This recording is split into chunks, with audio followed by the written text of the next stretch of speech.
Hello, Internet! I'm Yuko. And that's a jean hat. Denim. It made is of denim. If there aren't how many Wonder Woman hats are there? Fuck. Is that your girlfriend's or is that yours? That's not the point. Today we're here to talk about some news, and that news is that Wonder Woman has surpassed the original Sam Raimi Spider-Man to become the single highest grossing origin story for a superhero of all time. Is that weight adjusted for the time, or is that just overall dollars? I don't know. Which is, either way, it doesn't really matter. I'm not trying to take anything away from Wonder Woman, which was the good DC movie since The Dark Knight. I don't think it's adjusted for inflation, but yeah. Still, we didn't get a chance to talk about Wonder Woman because we waited too long after the movie came out for the review because Jake was moving and a bunch of other stuff was going on and we were lazy. So I guess now's a good time to talk about Wonder Woman and whether or not it was good. So Jake, was Wonder Woman good? Wonder Woman was good. Yeah? It was definitely a movie. And I didn't hate it, and I didn't feel like I got ripped off, but mustache bad guy was weird. So spoilers for there's a guy with a mustache and he's a bad guy. Okay, so I guess with Sam Raimi's Spider-Man over here and Wonder Woman over here, it's a toss-up for me which one I watch. You know what's funny is I've spent a lot of time, especially after Spider-Man Homecoming has come out, kind of shitting on the Sam Raimi Spider-Man movies. They're bad, but they're bad in a dated fun way. But here's the thing, I still think the Sam Raimi ones are shot better than Homecoming. However, I liked the writing in Homecoming better. But shot better than Homecoming? As much as I'm not... Yes, the Marvel movies are very flat and not interestingly filmed. I mean, they're certainly not, like, art set pieces. No, they're not. But anyway, between Wonder Woman and the Sam Raimi Spider-Man, I'm probably still gonna watch Sam Raimi Spider-Man. Now let me explain why. I don't hate Wonder Woman. To the contrary, I enjoyed Wonder Woman very much, actually. Wonder Woman, I think everyone agrees, is the best of the modern DC Universe movies. Not that the bar is very high for that. Since Nolan left. Yeah. The bar isn't very high in the first place. But Wonder Woman, I will say, is a competently made film. I forgot who directed it, her name, I forget, but it was the director. Good job. She did that movie that woman actress got an Oscar for because they made her ugly because she's a killer in it. Monster, yeah. Charlize Theron. I want to say Patty Jenkins is the name. I'm sorry if I'm getting that wrong. I thought she did a very, very good job with Wonder Woman. I thought it was well put together. I still feel like you could feel the fingerprints of Warner Brothers on it, though. The big CG fight at the end was bad. I thought Well, I didn't think, like, the fight in itself, like, what happens in the fight was fine. Visually, the character design when he transforms into, I'm Ares now! Like, that was the bad part. I could have dealt with it if it was... I think a better design. Everyone definitely agrees with that, but Marvel has the endless army of faceless minions problem, I agree with you. Whereas DC has big CG video game cutscene monster ending syndrome. A lot of orange in their fights. On top of that, and I'll get to the good stuff, don't worry, because I'm not just going to spend this whole video shitting on Wonder Woman. There'd be no reason to do that. It was a good movie. Yeah. I understand why they didn't go for World War II. Everyone would go, that's a lot like Captain America, the I like Winter Soldier. World War I. I liked it. But here's the thing. They still treated like... They treated them like Nazis. They treated the Germans a little bit like Nazis. Not a little bit, a lot like Nazis. And that wasn't really the case. World War I had more subtleties to it than World War... I mean, World War II had subtleties, but I think you could more clearly go, come on, guys, don't Nazi us. Don't be Nazis. They were going straight for... the ones that make the mustard gas Germans, and it turned out the Germans were actually nice, and it was Ares the whole time, and, you know... She stabbed a lot of Germans. She stabbed a lot of Germans. Who just had families. So, the good stuff, because it deserves a lot of good stuff. Gal Gadot, which I hear is actually Gadot. Gal Gadot. It's Gadot. Gadot. But we say Gadot here. Get it right, Gal. Incredibly charming, and she's good looking. But that, like, when she was cast the first time around for Justice League, Batman v Superman, Justice League Part 1. I thought, nah, she's not really the Wonder Woman person that I thought. Like, very slim and not very, like, Amazonian. Amazonian and tough. Because, like, the Amazonians on the, what's the name of their island? Themyscira. I was going to say Themyscira. I was off. They're very bulky and often built, and the look is great, and they have they're very defined. By the way, Princess Buttercup from Princess Bride, excellent job as the warrior trainer lady, the general or whatever. She's also in House of Cards, but yeah. Oh, yeah. Fantastic job. But in this one, she won me over because, I don't know, it felt like they were going to go for the Captain America, I don't understand what's going on. And they did a little bit, but more of it was more they don't understand her, which I more appreciated. And, like, there was times where she would just, like, smile and laugh at shit, and I don't know if that was actually scripted, because it felt really genuine. And if it was genuine, because she wasn't an actress really before this, she kind of got the part kind of for her look. Well, she said she was gonna quit acting if Wonder Woman didn't work out or something like that. Right, but she did a good job. Like, I bought it. You know what I mean? Like, I didn't think, wow, she's really bad, but I guess she's Wonder Woman. It wasn't, like, Christian Bale, I did not buy. Yeah. And he's a pretty good actor. So, and I know Wonder Woman's not this, like, tour de force enterprise or anything. I thought that that's when she's Wonder Woman. She's Wonder Woman now. It's in my head. Yeah, I also thought the combat was pretty good. In the same way, I think Batman v Superman has tons of problems, but nailed Batman fighting. Yeah. Other than when he's shooting people from, the Batwing or whatever. I think they did the same thing to Wonder Woman. Wonder Woman isn't as acrobatic as Batman, but she doesn't have to be because she's more powerful. So when we did get scenes of her fighting, it did some of that slow-mo ramp-up stuff that gets annoying. Even though Zack Snyder didn't direct this, there's a little bit of his scent on it. I think you should keep some of the. They're trying to They're trying to make it look like since Snyder established that, that's fine. It makes it feel like it's the same universe. That's fine. The grayscale stuff actually fit better here, considering it's World War I in No Man's Land and shit. Yeah, the color correcting it didn't really feel out of. Also, it makes her outfit not like super comic book poppy, which I like.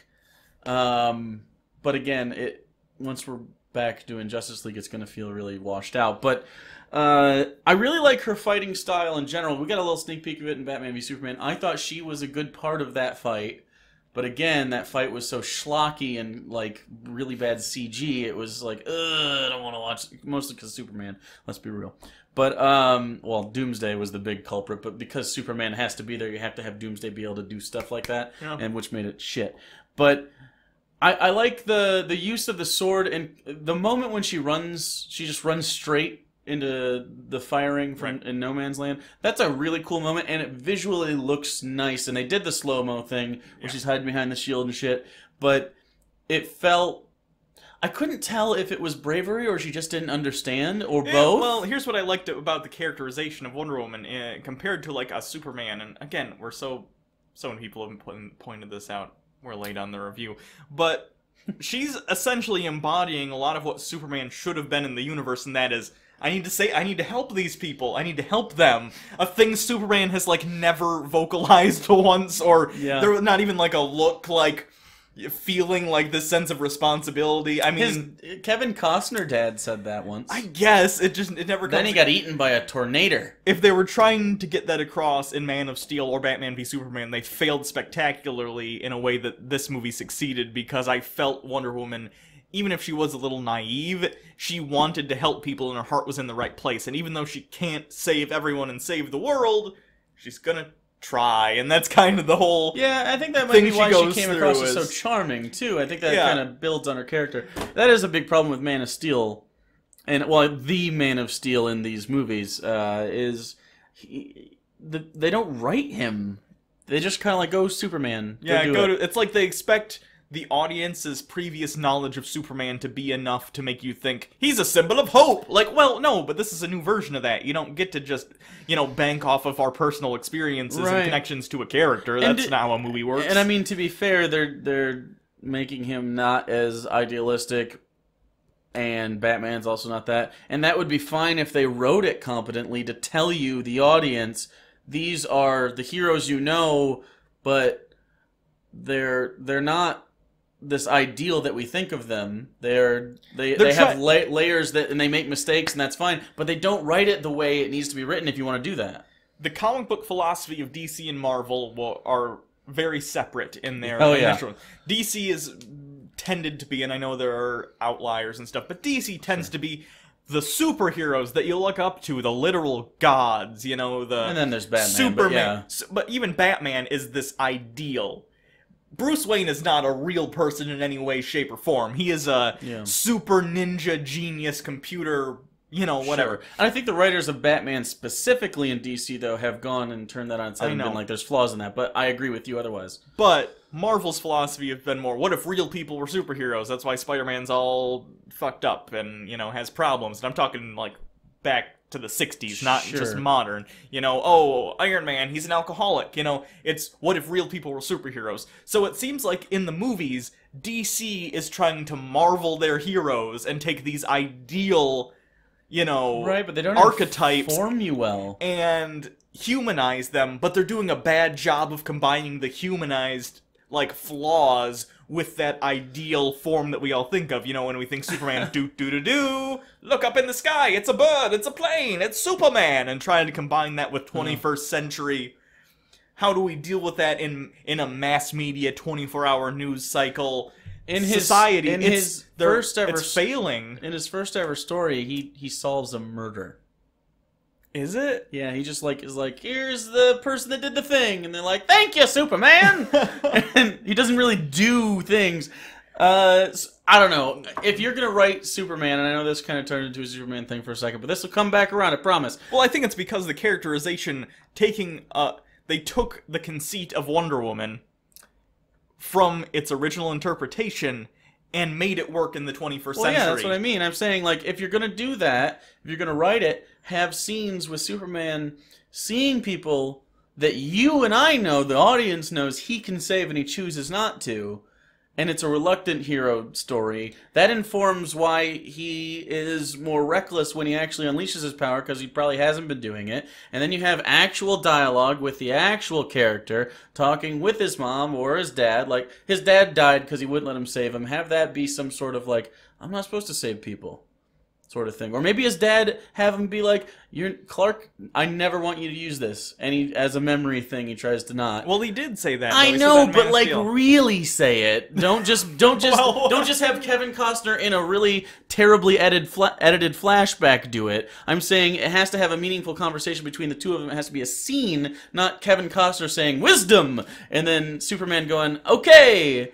You know what I'm saying? Okay. It wasn't like an interaction. It was Kevin Costner talking at Superman. It was never Superman. Sure. You know.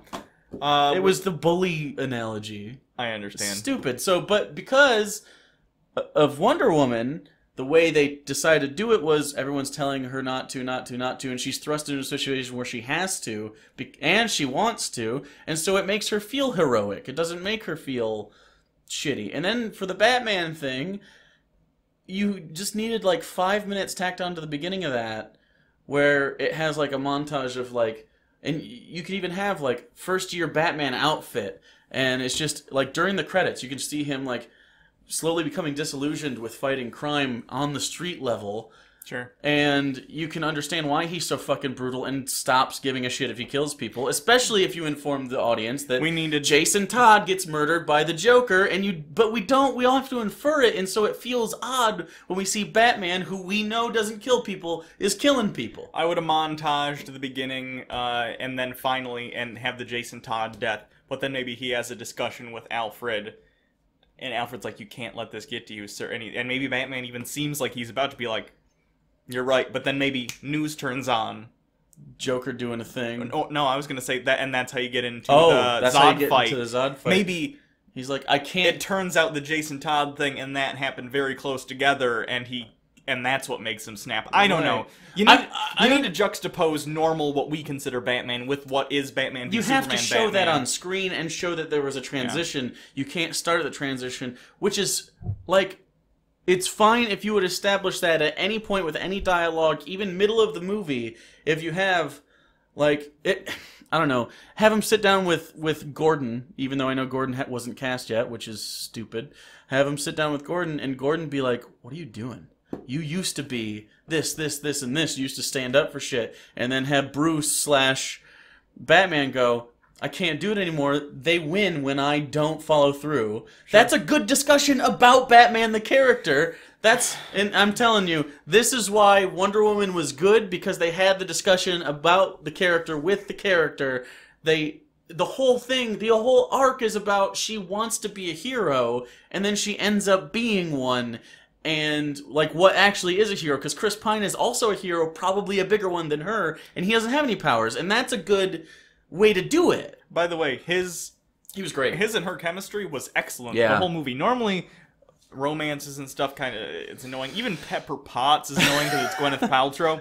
Yeah, well, if it wasn't Gwyneth Paltrow and she had the same lines, if Iron Man 3 wasn't a thing, because I hate their relationship in Iron Man 3. Okay. Except for the beginning part with the strawberries and that scene. Sure. I like that scene. But the whole... Yeah, you know. I like that she doesn't take his shit. I appreciate that, because Tony Stark needs that, which is why he's attracted to it, and we get it, but...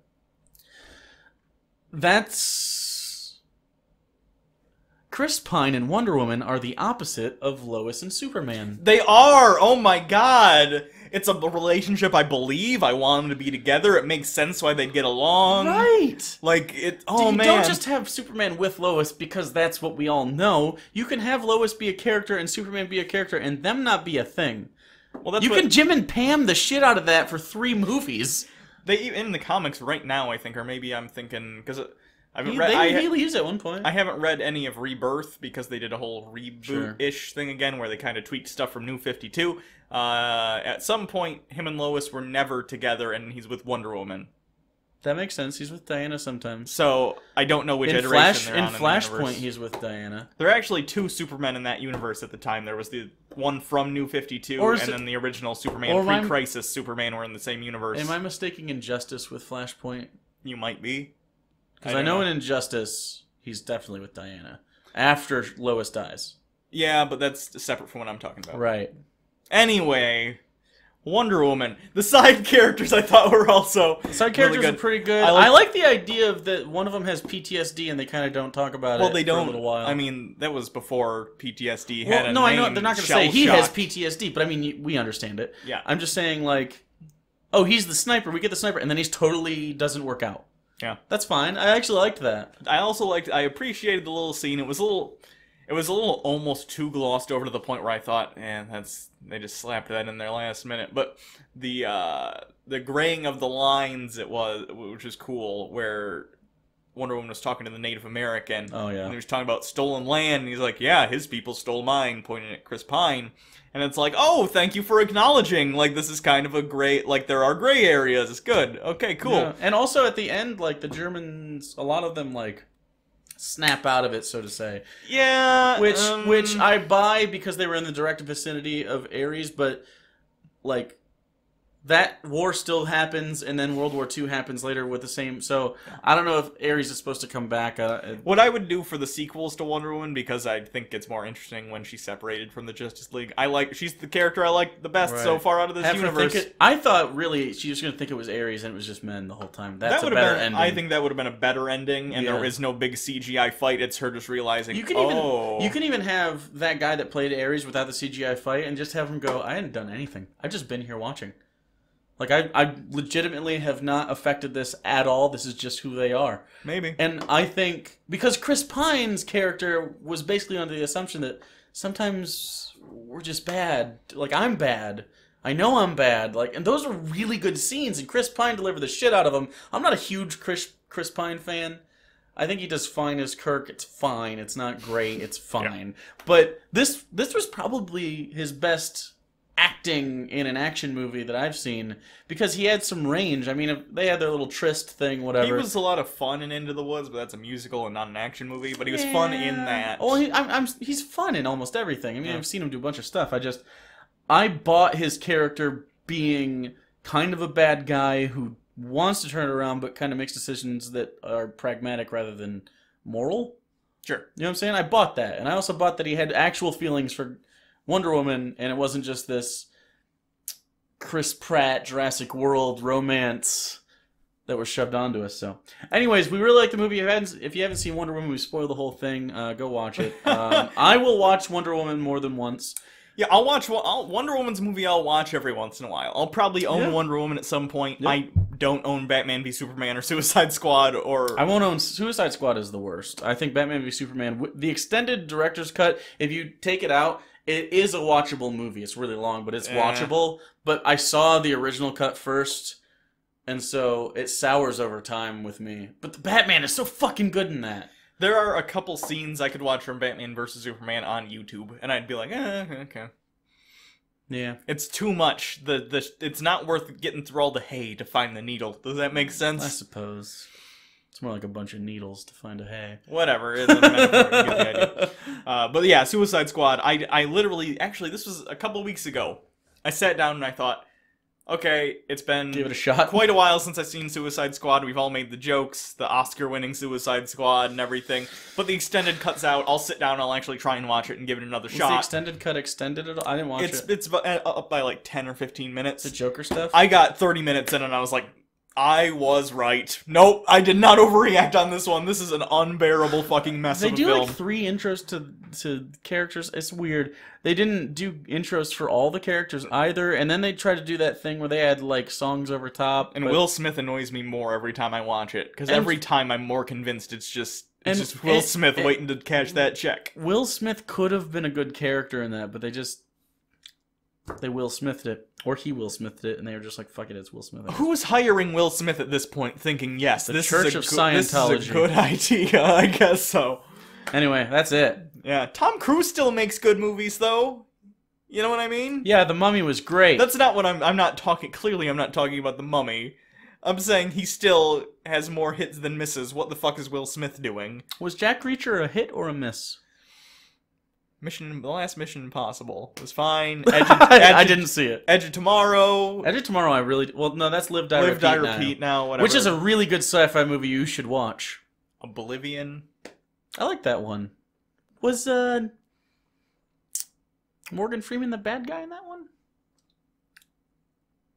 Probably.